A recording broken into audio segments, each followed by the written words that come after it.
નમસ્કાર દર્શક મિત્રો, આપણે આ ચેનલમાં આપનું હાર્દિક સ્વાગત છે। તો મિત્રો, આજે આપણે ગુજરાતના એવા દિગ્ગજોની વાત કરવાના છીએ કે જેમને પદ્મ એવોર્ડથી સન્માનિત કર્યા છે। તો મિત્રો, આ પુરસ્કારની થોડી ઘણી માહિતી આપ્યા બાદ આપણે જણાવીશું કે ગુજરાતના એવા કયા દિગ્ગજો છે કે જેમને પદ્મ એવોર્ડથી સન્માનિત કર્યા છે। ગણતંત્ર દિવસની પૂર્વ સંધ્યાએ ગુરુવાર પદ્મ પુરસ્કારની જાહેરાત કરવામાં આવી હતી। 26 જાન્યુઆરીની પૂર્વ સંધ્યાએ દેશની 132 વિભૂતિઓને પદ્મભૂષણ અને પદ્મ વિભૂષણ અને પદ્મશ્રી એવોર્ડથી એનાયત કરાયા છે, જેમના 132 એવોર્ડમાંથી 5ને પદ્મ વિભૂષણ, 17ને પદ્મભૂષણ અને 110ને પદ્મશ્રી એવોર્ડ અપાયા છે, જેમાં ગુજરાતના 6 દિગ્ગજોને પદ્મ એવોર્ડથી સન્માનિત કરવામાં આવ્યા છે। તો મિત્રો, 132 વિભૂતિઓને પદ્મભૂષણ, પદ્મવિભૂષણ અને પદ્મશ્રી એવોર્ડ એનાયત કર્યો છે, જેમાંથી 5ને પદ્મવિભૂષણ, 17ને પદ્મભૂષણ અને 110 વિભૂતિઓને પદ્મશ્રી એવોર્ડ અપાયા છે, જેમાંથી ગુજરાતના 6 દિગ્ગજોને પદ્મ એવોર્ડથી સન્માનિત કરવામાં આવ્યા છે। તેમના વિશે આપણે આગળ ચર્ચા કરીશું।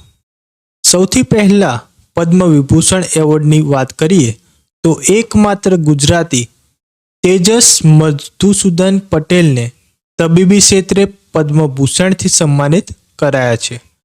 ત્યારબાદ સાહિત્ય અને શિક્ષણ ક્ષેત્રની વાત કરીએ તો રઘુવીર ચૌધરી અને હરીશ નાયકને પુરસ્કારથી સન્માનિત કરાયા છે। તબીબી ક્ષેત્રની વાત કરીએ તો ડોક્ટર યજદી માણેકશા ઇટાલિયા અને દયાળ માવજી પરમારને આ પુરસ્કારથી એનાયત કરવામાં આવ્યો છે। ત્યારબાદ કળા ક્ષેત્રની વાત કરીએ તો ડોક્ટર જગદીશ લાભશંકર ત્રિવેદીને પદ્મશ્રી એવોર્ડ મળ્યો છે। આ તમામ વિભૂતિઓને તેમના કાર્ય બદલ સન્માનિત કરાયા છે। તો સૌ પ્રથમ તો પદ્મભૂષણની વાત કરી લઈએ। ડોક્ટર તેજસ મધુસૂદન પટેલ, જેમને મેડિસિન ક્ષેત્રે આ પુરસ્કાર આપવામાં આવ્યો છે। પદ્મભૂષણ તેઓ ગુજરાત સહિત ભારતના જાણીતા કાર્ડિયોલોજિસ્ટ છે। તેમણે અનેક રાજકીય અને સામાજિક અગ્રણીઓની હૃદયરોગની સારવાર કરી છે। કોરોના કાળ દરમિયાન ગુજરાત સરકાર દ્વારા રચાયેલી નિષ્ણાત લોકોની સમિતિમાં પણ તે સામેલ હતા।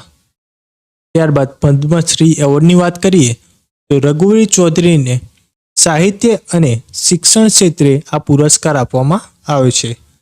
આ લેખક, નવલકથાકાર, કવિ અને વિવેચક તરીકે સવિશેષ પ્રતિષ્ઠિત છે। તેમણે સંદેશ, જન્મભૂમિ, નિરીક્ષક અને દિવ્ય ભાસ્કર જેવા અસંખ્ય અખબારો માટે કટાર લેખક તરીકે પણ કામ કર્યું છે। તેઓ 1998માં તેમની નિવૃત્તિ સુધી ગુજરાત યુનિવર્સિટીમાં શિક્ષક હતા। ત્યારબાદ બીજો પદ્મશ્રી એવોર્ડ યજદી ઇટાલિયા, જેમણે મેડિસિન ક્ષેત્રે આ પુરસ્કાર આપવામાં આવ્યો છે। સિલ્ક સેલ એનિમિયા કંટ્રોલ પ્રોગ્રામમાં યોગદાન આપવા બદલ ડોક્ટર યજદી ઇટાલિયાને પદ્મશ્રી એવોર્ડ મળ્યો છે। તેમણે ઇન્ડો યુએસ અને NBS પ્રોજેક્ટ હેઠળ ઘણા ICMR સંશોધન પ્રોજેક્ટમાં કામ કર્યું છે। ત્યારબાદ હરીશ નાયક, જેમને સાહિત્ય અને શિક્ષણ ક્ષેત્રે મરણોપરાંત ક્ષેત્રે આ પુરસ્કાર આપવામાં આવ્યો છે। હરીશ નાયક બાળ સામયિક જગમગના તંત્રી હતા। 1952થી શરૂઆત કરીને અત્યાર સુધીમાં તેઓએ 2000થી પણ વધારે વાર્તાઓ લખેલ છે। તેમના જાણીતા પુસ્તકોમાં કચ્ચું બચ્ચું, બુદ્ધિ કોના બાપની અને ટાઢનું ઝાડનો સમાવેશ થાય છે।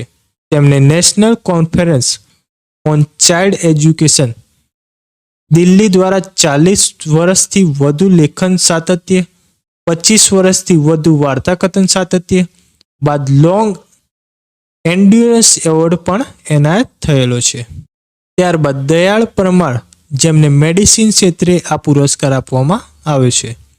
તેઓ એક મહાન ચિકિત્સક, આયુર્વેદાચાર્ય, પ્રોફેસર, શિક્ષક, શોધકર્તા, લેખક, સંપાદક, અનુવાદક, સમાજ સુધારક અને પુસ્તકાધ્યક્ષ જેવી બહુઆયામી ભૂમિકા સફળતાપૂર્વક ભજવી વિરલ વિભૂતિ તરીકે ઉભરી આવ્યા છે.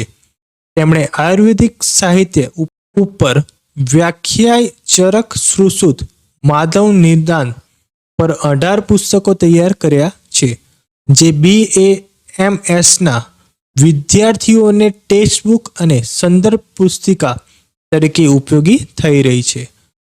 આયુર્વેદ પર સંશોધન પત્રો અને લેખો તૈયાર કર્યા છે. ત્યારબાદ ડૉક્ટર જગદીશ ત્રિવેદી, જેમને આર્ટ ક્ષેત્રે પદ્મશ્રી પુરસ્કાર આપવામાં આવે છે. ગુજરાતના ખ્યાતનામ હાસ્ય કલાકાર જગદીશ ત્રિવેદીને પદ્મશ્રી પુરસ્કારથી નવાજવામાં આવ્યા છે. તેમણે તેમના અનેકવિધ શોધ દ્વારા પ્રાપ્ત આવકથી કરોડો રૂપિયા દાનમાં આપ્યા છે.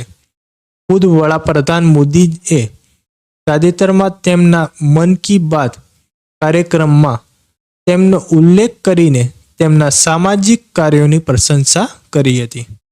તો મિત્રો, તમને આપણી આ જાણકારી ગમી હોય તો વિડીયોને લાઈક કરી દેજો અને કોમેન્ટમાં જરૂરથી જણાવજો કે તમને આ વિડીયો કેવો લાગ્યો.